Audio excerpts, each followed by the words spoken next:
Om Swastiastu, saya Nika Dek Budiantari. Pada kesempatan kali ini kita akan bahas tentang sejarah agama Hindu, bukti perkembangan agama Hindu di Indonesia, khususnya di Bali. Agama Hindu adalah agama yang tertua di dunia yang berasal dari lembah Sungai Sindu, India. Agama Hindu tidak hanya berkembang di India, namun juga di berbagai negara, termasuk salah satunya adalah Indonesia. Bukti-bukti peninggalan ajaran agama Hindu di Indonesia dapat dilihat dari berbagai hal yang ditemukan, seperti prasasti yang berbentuk yupa di Kalimantan Timur, prasasti Ciareteun, Pasir Awi, kebun kopi, tuk emas, dan banyak prasasti yang ditemukan yang mencerminkan tentang ajaran agama Hindu di dalamnya. Selain prasasti, juga ada candi dan juga ada kitab-kitab yang dibentuk pada masa kerajaan di Indonesia, seperti misalnya kitab Negara Kertagama, kitab Sutasoma, dan kitab Arjuna Wiwaha. Di Bali sendiri, pengaruh ajaran agama Hindu sangat kuat. Terbukti sampai saat ini, mayoritas penduduk Bali beragama Hindu.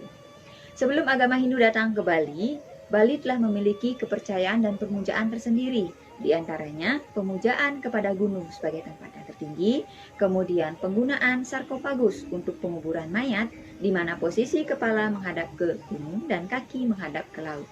Selain itu, adanya kepercayaan tentang alam sekali dan niskala, dan juga kepercayaan akan adanya roh nenek moyang. Adapun resi-resi yang berjasa dalam mengajarkan ajaran agama Hindu di Bali, yang pertama adalah ada Resi Markandeya. Beliau datang ke Bali sekitar abad ke-4 sampai ke-5 Masehi, di mana perjalanan beliau adalah dari Gunung Semeru menuju ke Gunung Tohlangkir atau Gunung Agung. Pada perjalanan yang pertama, beliau mengalami kendala di mana banyak pengiringnya atau pengikutnya yang sakit dan meninggal. Kemudian beliau kembali lagi ke Jawa melakukan semedi. Setelah mendapatkan wangsit, beliau melanjutkan perjalanan lagi ke Bali, di mana sebelum Resi Markandeya merabat hutan, beliau memendam Pancedatu. Dan perjalanan yang kedua ini beliau berhasil. Nah, hutan yang pertama kali dirabat oleh Resi Markandeya disebut Hutan Sarwada, yang sekarang lokasinya disebut sebagai Desa Taru. Nah, adapun ajaran yang diajarkan oleh Resi Markandeya ke Bali, yang pertama adalah tentang pemujaan kepada Ide Sang Yang Widiwasa menggunakan sarana, baik itu air, api, bunga, dan buah, yang disebut dengan Bebali. Selain itu, beliau mendirikan yang namanya Pura Besakih, pura terbesar di Bali yang bisa kita lihat hingga saat ini, dan di mana di tempat itulah beliau memendam yang namanya Pancedatu. Selain itu, beliau juga mengajarkan tentang hari suci penghormatan kepada hewan maupun tumbuhan yang disebut dengan Tumpek Uye dan Tumpek Wadiku. Nah, selain Resi Markandeya, ada yang namanya Empu Sangkul Putih, di mana jasa beliau dalam mengajarkan ajaran agama Hindu itu adalah di bidang kepemimpinan dalam suatu upacara yang kita sebut sebagai pemangku, jero gede maupun jero kabanya.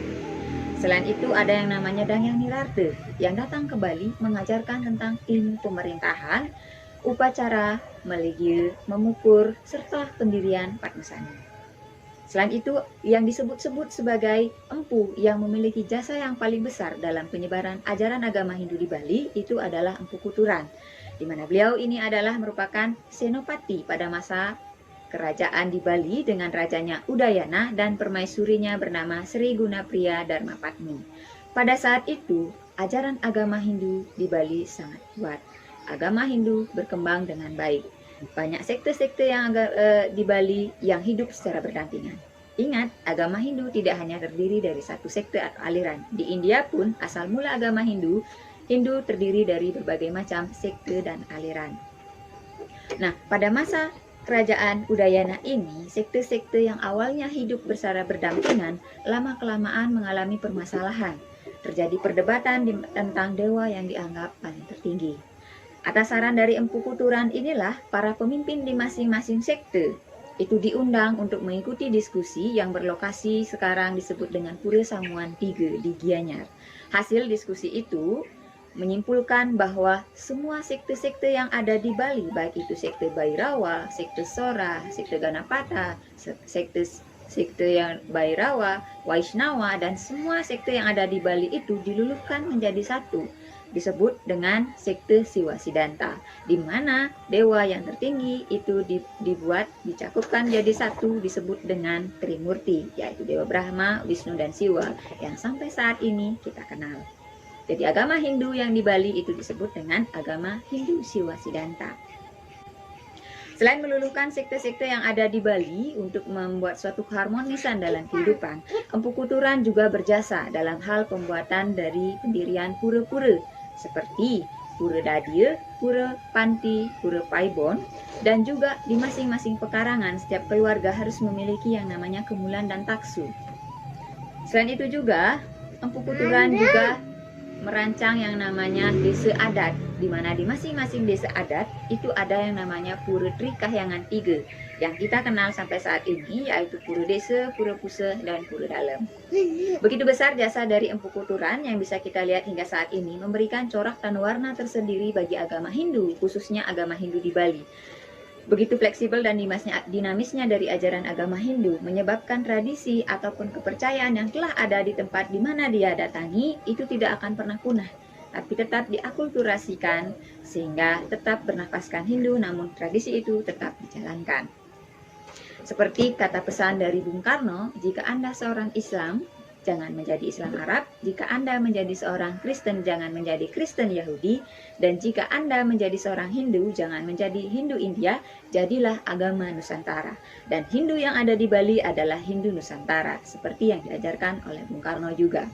Jadi jangan heran bahwa agama Hindu yang ada di Bali berbeda dengan agama Hindu yang ada di daerah lain. Agama Hindu di Bali berbeda dengan agama Hindu di Jawa, berbeda dengan agama Hindu di Kalimantan, berbeda dengan agama Hindu di India. Pelaksanaannya memang berbeda, namun inti ajarannya, nafasnya sama, adalah ajaran Hindu. Demikian yang dapat saya sampaikan, semoga bermanfaat, dan tutup dengan para mesanti. Om Santi Santi.